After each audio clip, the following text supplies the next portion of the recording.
같이 한번 따라합니다. 내 신앙과 삶에 하나님의 임재와 인도하심이 충만하게 있게 하소서. 아멘. 참 좋은 기도 제목입니다. 오늘도 오늘 말씀을 통해서 주신 기도 제목으로 승리할 수 있기를 주의 이름으로 축복합니다. 우리는 어떠한 일이나 행사에 핵심적인 요소가 빠졌을 때 이렇게 말을 해요. 물 없는 오아시스 같다. 여러분, 뜨거운 사막에 오아시스는 정말 생명줄과 같아요. 그런데 이 오아시스는 뭐 하는 곳이에요? 물을 먹을 수 있는 유일한 장소입니다. 겉은 너무나도 막 아름다운데 가보니까 오아시스에 물이 없어. 그러면 그 오아시스는 아무리 좋아 보여도 쓸모없는 것이 되고 오히려 실망만 주는 그런 쓸데없는 존재가 된다라는 거죠. 마찬가지로 우리의 신앙과 삶의 가장 핵심적인 요소가 뭘까? 그것이 없으면 우리의 신앙생활은 헛것이 되고 껍데기가 될 수 있다는 거죠. 그것이 뭐냐면 우리가 아무리 신앙생활을 열심히 한다고 할지라도 하나님이 임재하지 않으면 그 신앙생활은 종교생활이요. 내 만족을 위해서 하는 거요. 그렇죠? 내 열심일 뿐이에요. 하나님이 임하시는 것이 바로 우리의 신앙과 삶의 핵심 요소다. 오늘 본문은요, 솔로몬 왕이 아름다운 성전을 건축하고 성전 봉헌식을 준비하려고 나라의 지도자들과 백성들을 다 모았습니다. 성전이 얼마나 참 아름답고 그리고 정말 멋지게 건축됐는지 몰라요. 이 성전은요, 다윗 왕 때부터 준비해서 솔로몬 왕 때에 건축을 시작하여서 완공되었습니다. 그러니까 얼마나 많은 백성들이 하나님의 은혜와 하나님의 축복을 기대하는 마음으로 성전 봉헌식을 준비했겠습니까?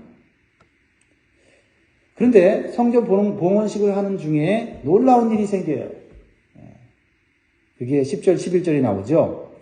제사장이 성소에서 나올 때에 구름이 여호와의 성전에 가득하매 제사장이 그 구름으로 말미암아 능히 서서 섬기지 못하였으니 이는 여호와의 영광이 여호와의 성전에 가득함이었더라. 구름이 성전 안에 가득했다 그랬어요. 그리고 그 구름 때문에 제사장들이 서서 봉사하기 어려울 정도가 됐다는 거죠. 이 구름이 우리에게 보여주는 상징이 뭐예요? 그것은 하나님의 영광이 나타났다는 거예요. 하나님이 실제로 성전에 임하셨다는 것을 보여주는 겁니다. 이것은 하나님께서 성전에 거하실 처소로 인정하셨다는 거예요.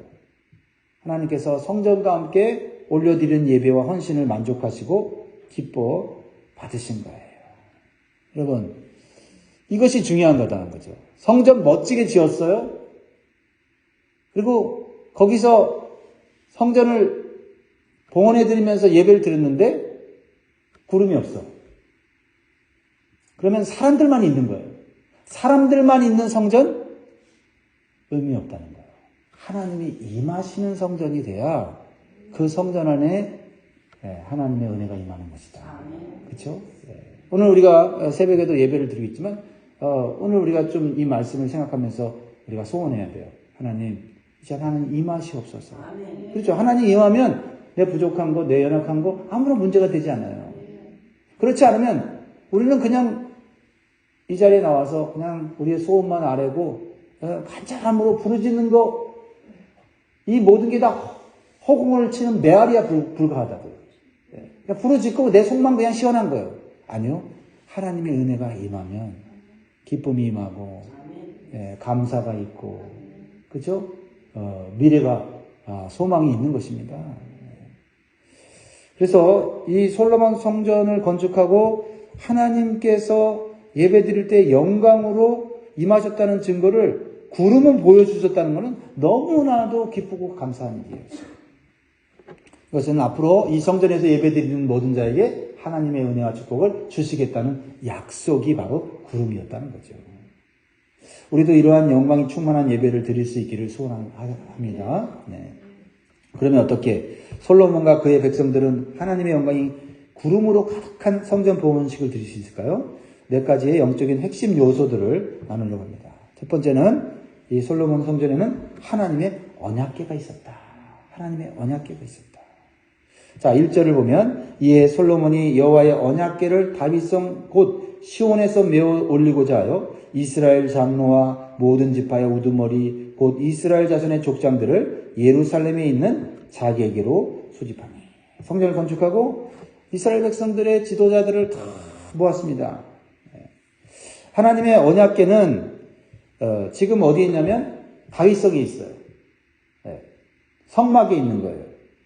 이 언약궤는 이스라엘 백성들이 광야 생활할 때 삶의 중심에 두고 그 언약궤를 따라다녔습니다. 그리고 성막 안에 두어서 하나님 앞에 제사하고 예배를 드렸죠. 이제 성막은 이동하는 천막이기 때문에 이제는 고정된 장소에, 안정된 장소에다가 솔로몬이 성전을 건축한 것입니다. 자, 그런데요, 보세요. 겉으로 볼 때는 천막을 만든 성막은 보잘것없어요. 솔로몬이 금으로 막 여러 가지 좋은 재료로 지은 성전은 너무나도 아름답고 화려해요. 자, 그런데 현재 두 가지를 비교해 보는 거예요. 성막과 성전, 겉으로 볼 때는 성전이 훨씬 더 아름답고 거기서 예배 드리고 싶어요.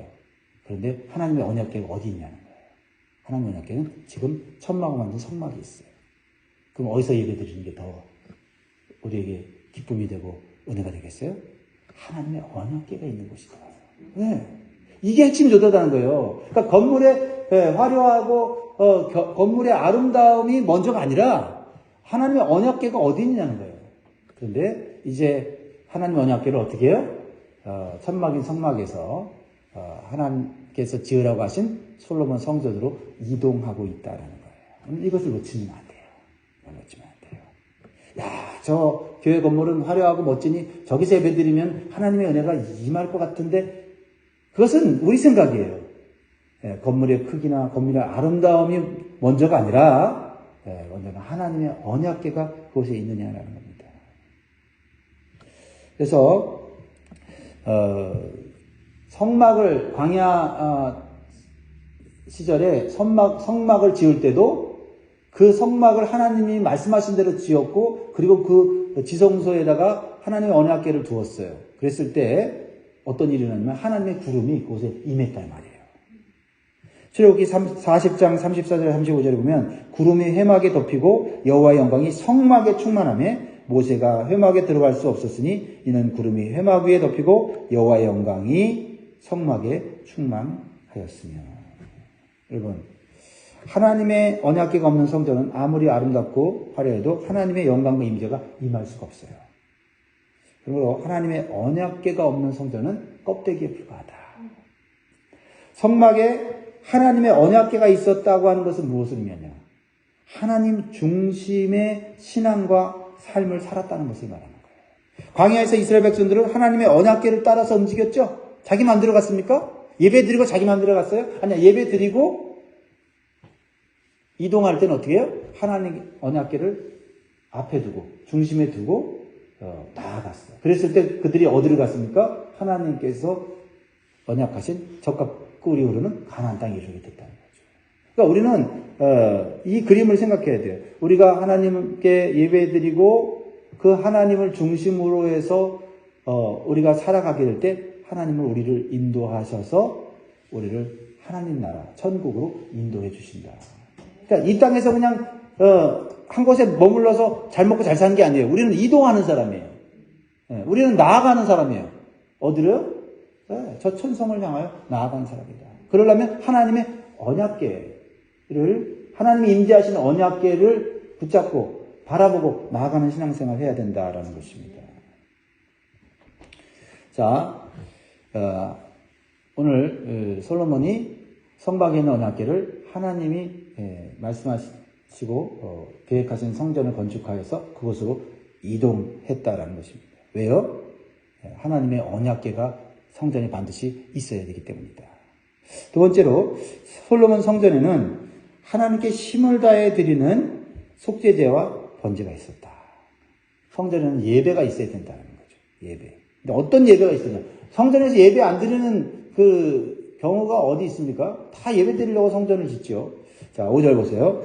솔로몬과 그 앞에 모인 이스라엘 회중이 그와 함께 그 궤 앞에 있어 양과 소로 제사를 지냈으니 그 수가 많아 기록할 수도 없고 셀 수도 없었더라. 그러면 성막과 성전은요, 크기나 모양이 다르지만 그 기능은 똑같았다. 뭐예요? 하나님 앞에 제사 드리고 예배 드리는 거였다는 거죠. 하나님께 나아가서 먼저 어떤 제사를 드려요? 속죄제를 드렸어요. 속죄제. 속죄제는 뭐예요? 죄사함을 받는 제사죠. 그렇죠? 그러니까 성전에서 속죄제를 드린다고 하는 것은 먼저 하나님 앞에 죄를 회개하고 용서받는 그런 제사를 드려야 된다는 거죠. 그 다음 두 번째로 어떤 제사를 드려요? 번제를 드렸다. 번제. 그렇죠? 번제를 드렸어요. 번제는 뭐예요? 하나님께 나 자신을 올려드리는 헌신을 약속하는 예배다라는 겁니다. 그러므로 우리가 예배를 드리지만 이 속죄제와 번제가 있어야 되는 거예요. 예. 죄를 회개하는 예배, 그리고 하나님 앞에 나를 헌신하는 예배가 있을 때 하나님이 우리 가운데 임재하시고 그 예배를 인정해 주시는 거예요. 하나님이 인정하시는 예배를 드려야 한다는 것입니다. 그리고 솔로몬과 백성들은 하나님 성전에서 셀 수 없는 예배를 드렸다고 고백하고 있어요. 여기 보세요. 그렇죠?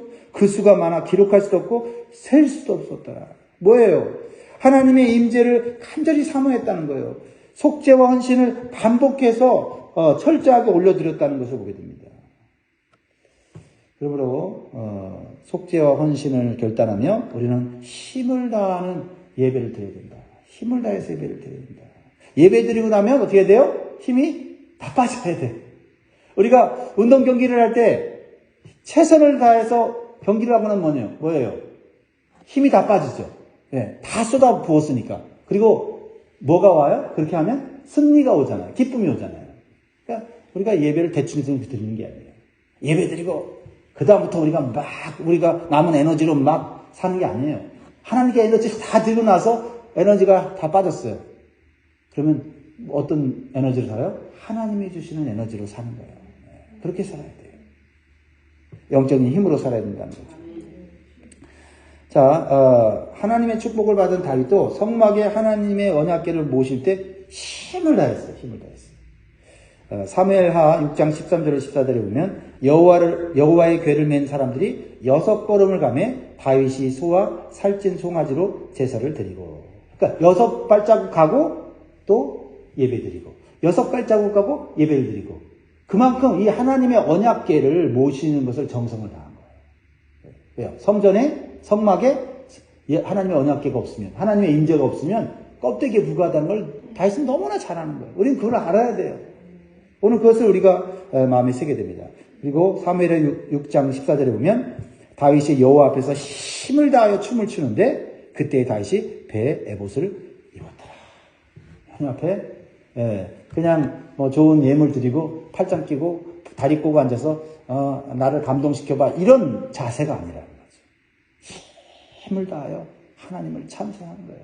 그러니까 옷이 흘러내리는 줄도 모를 정도로 하나님 앞에 온 힘을 다하여서 찬송하며 춤을 췄다는 거죠. 왜요? 사람 보고 예배드리는 게 아니라 하나님 보고 예배드리니 사람 의식이 안 되는 거예요. 사람 의식이 안 될 정도로 하나님 바라보고 예배드렸다. 온 힘으로 예배드렸다는 거죠. 그러니까 솔로몬도 아버지 다윗처럼 하나님의 언약궤를 성전에 모실 때 힘을 다해서 지금 수많은 제사를 드리면서 힘을 다하고 있는 모습을 보여주고 있죠. 그러니까 하나님의 영광이 구름처럼 임하는 거예요. 하나님이 인정해 주시는 거예요. 눈에 보이는 성전보다 하나님을 더욱 귀히 여기고 예배를 드렸다라는 거예요. 이게 핵심 요소예요. 그렇습니다. 하나님을 경외함과 사랑함이 없이 그저 순서만을 따라 드리는 형적 예배는 결코 하나님의 영광과 임재를 기대할 수가 없어요. 우리가 그런 순서와 그런 형식을 만들어 놓은 것은 뭐예요? 정성을 다하기 위하여, 힘을 다하기 위하여 그런 순서를 만들어서 하나님이 인정하시는 예배를 드리려고 하는 거거든요. 그러니까 예배 드릴 때 우리는 하나님을 바라봐야 되고, 예배 드릴 때 우리는 하나님만 의식해야 돼요. 예. 예배 드리고 와서 우리가 하나님 생각은 안 나고 예배 드릴 때 누가 어떻게 했고 예배 드릴 때 어떤 사람들의 모습 때문에 자꾸 그냥 거슬려 갖고 예배에 집중하지 못하고 그런 경우 있잖아요. 그죠? 네. 그러면 집에 가서 우리는 스스로 회개해야 돼요. 물론 예배 시간에 막 좀 돌아다니고 또 예배 시간에 예배를 방해하는 그런 것들이 있는 것은 그 사람들 잘못이지만 그래도 나는 하나님만을 바라보면서 예배 드렸어야 된다는 거죠. 그렇죠? 네. 하나님을 경외함 없이 하나님을 사랑 없이 드린 그 형식적인 예배는 하나님이 받지 않으신다는 거죠. 그래서 마가복음 12장 33절에 보면 또 마음을 다하고 지혜를 다하고 힘을 다하여 하나님을 사랑하는 것과 또 이웃을 자기 자신과 같이 사랑하는 것이 전체로 드리는 모든 번제물과 기타 제물보다 나으니라. 그러니까 번제물 여러 가지 제물 멋지게 드렸는데 하나님을 집중하지 못하고 하나님을 경외하지 못하고 하나님을 사랑하지 못하는 예배를 드렸다면 그것은 아무리 멋진 제물을 드렸어도 하나님 기뻐하지 않는다. 받지 않으신다. 그러니까 핵심 요소가 뭐냐고 우리가 지금 배우고 있는 거예요. 그렇다고 뭐 하나님께 드리는 예배의 순서가 중요하지 않다? 하나님께 드리는 예물이 중요하다. 이걸 말하는 거 아니잖아요. 그렇죠? 무슨 말인지 아시죠? 그러므로 오늘 다시 한번 내가 드린 예배에 핵심 요소가 빠지지 않았는지를 살펴보기로 해요. 같은 예배를 드려도 어떤 사람은 예배 끝나고 나면 얼굴이 벌개져 있어요. 왜요? 하나님의 은혜가 충만하고 성령이 충만해서 오늘 정말 내가 문제 해결 받았다. 하나님의 은혜를 받았다. 이렇게 하는 건 있고 똑같은 자리에 똑같은 예배를 드리는데 오늘 나 예배 시간에 난 시험 받았다 그러고 그렇게 가는 사람도 있잖아요. 그럼 누가 문제인 거예요? 같은 예배에 누구는 은혜 받았고 같은 예배에 누구는 시험 받았다면 누구 문제냐는 거예요. 하나님 문제인가요? 아니잖아요. 내 자세를 한번 살펴보자. 어떤 환경이 있더라도 내가 은혜 받으면 되는 거지요. 그리고 잘못된 것은 예배 후에 하나씩 고쳐가면 되는 거 아니에요. 그렇죠? 그렇게 해서 더 하나님 기뻐하시는 예배를 드릴 수 있도록 힘쓰면 좋겠습니다. 마지막 세 번째로는 솔로몬 성전에는 하나님의 언약의 말씀이 있었다라는 겁니다. 그러니까 하나님의 언약의 말씀이 없는 성전은 껍데기에 불과하다라는 겁니다. 9절을 봅시오. 9절 같이 있습니다. 시작. 그 궤 안에는 두 돌판 외에 아무것도 없으니 이것은 이스라엘 자손이 애굽 땅에서 나온 후 여호와께서 저희와 언약을 맺으실 때에 모세가 호렙에서 그 안에 넣은 것이니라. 자, 하나님의 언약궤가 성전에 있어야 하나님의 임재가 임한다 그랬잖아요. 근데 좀 더 구체적으로 들어가요. 그러면 하나님의 언약궤 안에 뭐가 있었냐는 거예요. 오늘 본문에 보니까 하나님의 언약궤 안에는 두 돌판 외에는 아무것도 없다 이렇게 나와 있어요. 원래 처음에 하나님의 언약궤를 만들고 그 안에 뭐가 있었냐면 세 가지가 있었어요. 첫 번째는 십계명 두 돌판이 있었고, 두 번째는 만나 항아리가 있었고, 세 번째는 아론의 쌍난 지팡이가 있었거든요. 근데 지금은 뭐만 있어요? 십계명 두 돌판만 있는 거예요. 이게 뭘 의미할까요? 만나는 이스라엘 백성들이 가나안 땅에 들어가기까지 광야에서 하나님이 기적적으로 하늘에서 비처럼 내려서 먹게 하신 양식이었어요. 놀라운 기적 아닙니까? 그렇죠? 또 아론의 쌍난 지팡이는 이미 죽은 거예요. 죽은 나무잖아요. 그런데 하나님께서 기적을 베풀어서 그 죽은 막대기에 꽃이 피고 살고 나면 열매가 맺히게 했거든요. 그러니까 하나님은 죽은 것 같은 인생에게 생명을 주시는 하나님인 것을 보여주는 거예요. 기적을 보여준 거죠. 근데 시간이 흐르면서 이 언약궤에 만나 항아리와 아론의 쌍난 지팡이는 사라지고 말았어요. 어떻게 사라진지는 몰라요. 그런데 뭐만 남아있냐면 언약의 말씀은 십계명 돌판은 그대로 남아있었다. 전쟁이 있었고 환란이 있었고 재난이 있었는데 언약궤 안에 뭐는 안 없어져요? 하나님의 말씀은 십계명은 안 없어졌다는 거죠. 뭐를 말하려고 하는지 알겠죠? 아무리 대단한 기적이라 하더라도 그것은 시간이 흐르면 사라지는 거예요. 기적이라는 것이 우리 신앙생활에 필요합니다. 그것이 우리에게 영향력을 줘요. 하지만 그거 붙잡고 신앙생활하면 안 돼요. 기적은요, 시간이 흘러가면 그 감동이 점점 약해지고, 그렇죠? 또 기적은 사라지는 거예요. 흔적도 없이 사라지는 거예요. 그러나 하나님 말씀은 사라지지 않아요. 말씀 중심의 신앙생활이 얼마나 중요한지를 보여주고 있는 거예요. 기적만 찾는 신앙생활은요, 기적이 없으면 힘이 없어. 기적이 사라지면은 신앙생활이 안 돼요. 그러나 말씀을 붙잡고 사는 사람은 기적이 있던 하나님 붙잡고 살아가는 인생이 된다. 그거 보여주는 거 아니에요? 그래서 마태복음 5장 18절에 진실로 너희에게 이르노니 천지가 없어지기 전엔 율법의 1.1획도 결코 없어지지 아니하고 다 이루리라. 우리가 하나님이 우리를 인도하시는 천국까지 가기까지는 우리는 다른 거 붙잡으면 안 돼요. 말씀 붙잡고 가다 보면은 장애물도 넘어가게 되고, 그렇죠? 고난도 지나가게 되고, 환난도 피해가게 되고, 뚫고 가게 되고, 그게 되는 것입니다. 그래서 요한복음 1장 3절에 보면 이 연의 말씀을 읽는 자와 듣는 자와 그 가운데에 기록한 것을 지키는 자는 복이 있나니 때가 가까움이라. 말씀을 맺겠습니다. 사랑하는 성도 여러분, 솔로몬은 성전을 건축하고 하나님의 언약궤를 온 힘을 다하여 성전의 중심으로 모시고 왔다라는 거예요. 기억하세요. 여러분 삶에 하나님의 언약궤가 있습니까? 하나님이 여러분 삶의 중심이십니까? 아니면 내가 중심입니까? 아니면 다른 사람들이 중심입니까? 살펴보라는 것입니다. 셀 수 없는 양들과 소들을 하나님께 드리면서 속죄와 헌신의 예배를 드렸습니다. 한 번 드리고 몇 번 드리고 아유 예배 많이 드렸다. 나 지금까지 신앙생활한테 예배 많이 드렸거든. 이제 예배 조금씩 줄여가도 충분히 내 인생은 괜찮아. 아닙니다. 하나님께 드리는 속죄와 헌신의 예배는 날마다 했어야 되고 가능한 한 더 많이 올려드려야 돼요. 그런 자세로 나아갈 때 하나님을 중심으로 살아갈 수 있다라는 것입니다. 또한 하나님의 언약궤 속에 뭐가 있었다고요? 하나님의 언약의 말씀은 십계명 두 돌판이 있었다고 하는 것은 우리가 사라지지 않는 걸 붙잡고 인생을 살아야 된다. 그렇죠? 다 사라집니다. 좋은 자동차도 다 낡아지고 사라지고 좋은 집도 다 낡아지고 사라져요. 그러나 사라지지 않는 것, 영원한 하나님의 말씀, 우리를 구원하시는 말씀, 우리에게 영원한 양식을 주시는 말씀, 그렇죠? 우리를 인도하시는 나침반과 같은 말씀, 그 말씀은 사라지지 않는다.